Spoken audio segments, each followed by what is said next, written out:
ಮತ್ತೆ ಸರ್ ಹೇಳಬೇಕು, ಈಗ ನಿಮ್ಮ ಮಗನ್ನ ಆಕ್ಚುಲಿ ಅಂದ್ರೆ ಸೆಕೆಂಡ್ ಇಂಡಿಯಾದ ಟಾಪ್ ಸೆಕೆಂಡ್ ಹೀರೋ ಮಾಡಬೇಕು ಅಂತ ನೀವು ಹೇಳಿದ್ರೆ ಅವತ್ತು.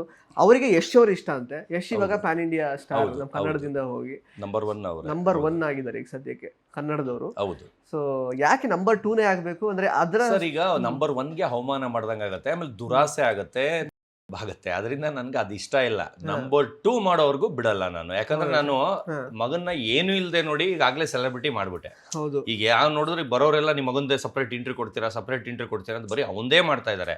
ನನ್ಗೆ ಏನಂದ್ರೆ ಒಂದು ಕಸ ಕೊಟ್ಟರು ರಸ ಮಾಡೋದು ಗೊತ್ತು, ಅಂದ್ರೆ ಟೆಕ್ನಿಕ್ ಗೊತ್ತು. ನಾನು ಬೇರೆಯವ್ರು ಬಂದು ಕಾಸು ಖರ್ಚು ಮಾಡಿ ಹಂಗ್ ಮಾಡಿ ಹಿಂಗ್ ಮಾಡಿ ಪ್ರಮೋಷನ್ ಮಾಡಿದ್ರು ಇಷ್ಟು ಪ್ರಚಾರ ಸಿಗಲ್ಲ, ಅಷ್ಟು ವೈರಲ್ ಆಗಲ್ಲ.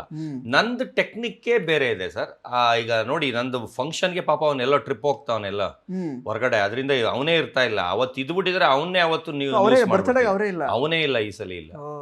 ಈಗ ಅವ್ರನ್ನೇ ಕ್ಯಾನ್ಸಲ್ ಮಾಡು ಅಂತ ಇದೀನಿ. ಇಲ್ಲ ನಾನ್ ಪೋಸ್ಟ್ಪೋನ್ ಮಾಡ್ಕೊಳ್ಳೋಣ ಅಂತ ಇದ್ದೆ, ಆದ್ರೆ ಪೋಸ್ಟ್ಪೋನ್ ಆಗಲ್ಲ, ಎಲ್ಲ ಅರೇಂಜ್ಮೆಂಟ್ಸ್ ಆಗ್ಬಿಟ್ಟಿದೆ, ಅದರಿಂದ ಪೋಸ್ಟ್ಪೋನ್ ಮಾಡ್ತಾ ಇಲ್ಲ.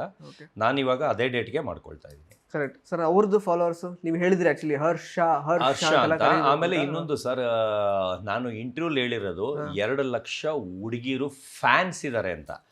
ಫಾಲೋವರ್ಸ್ ಅಲ್ಲ, ಫ್ಯಾನ್ಸ್ ಬೇರೆ ಫಾಲೋವರ್ಸ್ ಬೇರೆ. ಅವ್ನು ಯಾರೋ ಹಾಕಿದಾನೆ, ಏನಂತ ಹಾಕಿದಾನೆ, ಈ ಒಂದು ಸ್ಕ್ರೀನ್ ಶಾಟ್ ಕೊಟ್ಬಿಟ್ಟು 2 ಲಕ್ಷ ಫಾಲೋವರ್ಸ್ ಇದಾರೆ ಅಂತ ಹೇಳಿದಾರೆ, ಇಲ್ಲಿ ನೋಡಿದ್ರೆ 10,000 ಇದಾರೆ ಫಾಲೋವರ್ಸ್ ಅಂತ.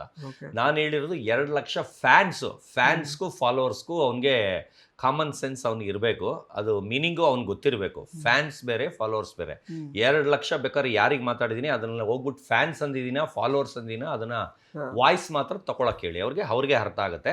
ಅವ್ನು ಮಾಡಿದ ಕೆಲ್ಸಕ್ಕೆ ನನ್ನ ಮಗನಿಗೆ 12 ಎಷ್ಟೋ ಫಾಲೋವರ್ಸ್ ಜಾಸ್ತಿ, ಅಂದ್ರೆ 2K ಜಾಸ್ತಿ ಆದ್ರು ಅವನಿಂದ. ಅಂದ್ರೆ ಅವನಿಗೆ ನಾನು ಥ್ಯಾಂಕ್ಸ್ ಹೇಳ್ತೀನಿ. ಅವ್ನು ಮಾಡೋ ಪೆತ್ ಕೆಲ್ಸಕ್ಕೆ ನನ್ನ ಮಗನಿಗೆ ಫಾಲೋವರ್ಸ್ ಜಾಸ್ತಿ ಆದ್ರು.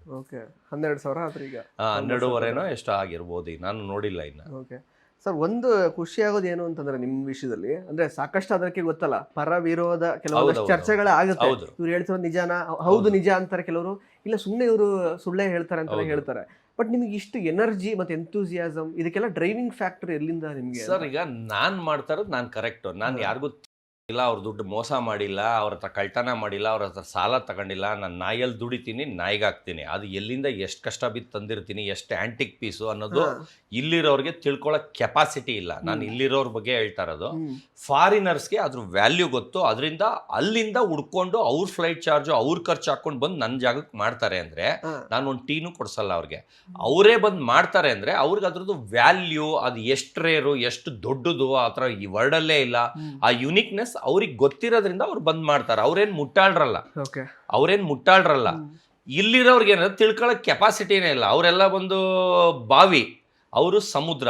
ಅವ್ರಿಗೆ ಅದ್ರದ್ದು ಹಿಸ್ಟ್ರಿ ಗೊತ್ತಾಗುತ್ತೆ. ಅದು ಉಲ್ಫ್ ಕ್ರಾಸ್ ಆಗಿದ್ರೆ ಎಷ್ಟು ರೇರ್, ಉಲ್ಫ್ ಕ್ರಾಸ್ ತರೋದು, ಅದು ಹೆಂಗೆ ಅದನ್ನ ತಯಾರಿಸಿರ್ತಾರೆ, ಅದನ್ನ ಕೂಲ್ ಮಾಡೋದಕ್ಕೆ. ಯಾಕಂದ್ರೆ ಉಲ್ಫ್ ಎಲ್ಲ ಮನುಷ್ಯರನ್ನ ಹಾಕಿ ತಿಂದಾಕ್ಬಿಡ್ತದೆ. ಇವಾಗ ನಾನು ಕಾರ್ ಒಳಗೆ ಬನ್ನಿ, ನಂದು ಹಿಂದೆ ನೀವು ಕುತ್ಕೊಂಡಿದ್ರಿ, ಇವಾಗ ಒಳಗೆ ಕರ್ಕೊಂಡ್ಬೇಕಾರೆ ಅದೆಲ್ಲ ಕಚ್ಚಿ ತೂತಾಗಿತ್ತಲ್ಲ, ಅದೆಲ್ಲ ಅದ್ರದ್ದು ಹಲ್ದು ಪವರ್. ಅದೇ ನೀವು ನಾರ್ಮಲ್ ನಾಯಿ ಆದ್ರೆ ಅವೆಲ್ಲ ಏನೂ ಆಗ್ತಿರ್ಲಿಲ್ಲ, ಕಾರಲ್ಲಿ ಏನೂ ಆಗಲ್ಲ, ಬರೀ ಜೊಲ್ ಸುರಿಯುತ್ತಷ್ಟೇ, ಕೂದಲು ಉದುರುತ್ತೆ ಅಷ್ಟೇ. ಆ ಲೆವೆಲ್ಗೆ ಕಚ್ಚಾಗ್ತಾ ಇದೆ ಅಂದ್ರೆ ಅದು ವುಲ್ಫ್ ಇಂದ ಬಂದಿರೋದಕ್ಕೆ ಆ ಲೆವೆಲ್ಗೆ ಇರೋದು. ಆ ಯುನಿಕ್ನೆಸ್ಸು ಅವ್ರಿಗೆ ಗೊತ್ತು, ಫಾರಿನರ್ಸ್ಗೆ. ಇಲ್ಲಿರೋರಿಗೆ ಗೊತ್ತಿಲ್ಲ, ಇವ್ರು ತಿಳ್ಕೊಳಕ್ಕೂ ಹೋಗಲ್ಲ. ಇಲ್ದಿರೋದೆಲ್ಲ ಮಾತಾಡಿ ನನ್ನ ಫೇಮಸ್ ಮಾಡ್ತಾ ಇದ್ದಾರೆ.